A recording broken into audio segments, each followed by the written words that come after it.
आइए बढ़ते आगे और एक बड़ी और एक्सक्लूसिव खबर लेकर हमारे साथ कार्यक्रम में शामिल हो रहे हैं हमारे संवाददाता तरुण शर्मा। आइए चलते तरुण के पास और जानते क्या है बड़ी खबर उनके पास। तरुण बताइए।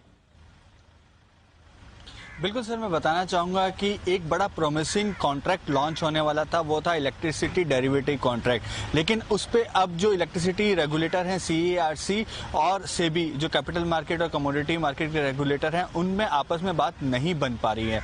और बात क्यों नहीं बन पा रही है, उसके दो बड़े मुद्दे हैं। पहला है एक तो इलेक्ट्रिसिटी की रेट्स पे कैपिंग है, वो 12 रुपीज की जो कैपिंग है, यदि वो कैप रहेगी तो डेरिवेटिव प्रोडक्ट कैसे लॉन्च हो पाएंगे, तो उस पर क्लैरिटी अभी नहीं आ पा रही है। और दूसरा है कि जो CERC को एक कंसर्न है कि मान लो यदि फ्यूचर ट्रेडिंग इलेक्ट्रिसिटी कॉन्ट्रैक्ट में शुरू हो जाती है तो क्या आने वाले समय में इसका सीधा असर स्पॉट के प्राइसेस पे तो नहीं पड़ेगा, क्योंकि हमने देखा है कि उनका एनालिसिस है वो ये है कि उन्होंने बाकी कमोडिटीज में देखा है कि जहां जहां फ्यूचर की ट्रेडिंग होती है उसका सीधा सीधा असर स्पॉट ट्रेडिंग पे पड़ता है। तो ये दो बड़े कंसर्न की वजह से जो इलेक्ट्रिसिटी कॉन्ट्रैक्ट है उसको अब उस पे एक मंजूरी मिल पाना जल्दी संभव नहीं है। इसके लिए अगले 15 दिन में एक बड़ी बैठक होने वाली है।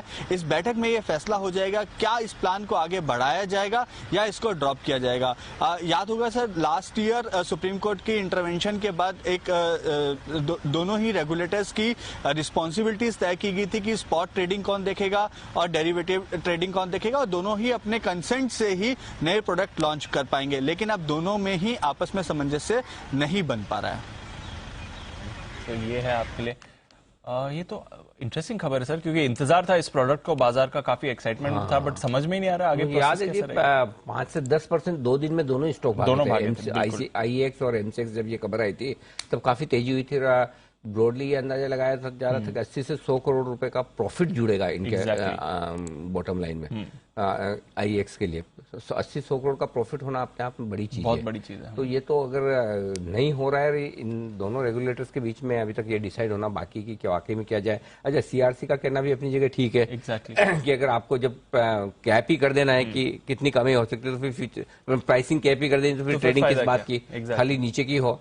अच्छा, सेबी का कहना अपनी जगह ठीक है कि अगर आप कोई भी चीज ट्रेड करें तो सेबी के परव्यू में आता है तो उन्हें तो रेगुलेट करना ही पड़ेगा। तो आई थिंक बात अटकी पड़ी है। ये अटकी हुई बात दोनों ही एक्सचेंजेस के लिए अच्छी नहीं है। आई थिंक थोड़ा कमजोरी वाला मामला तो है ही इस लिहाज से।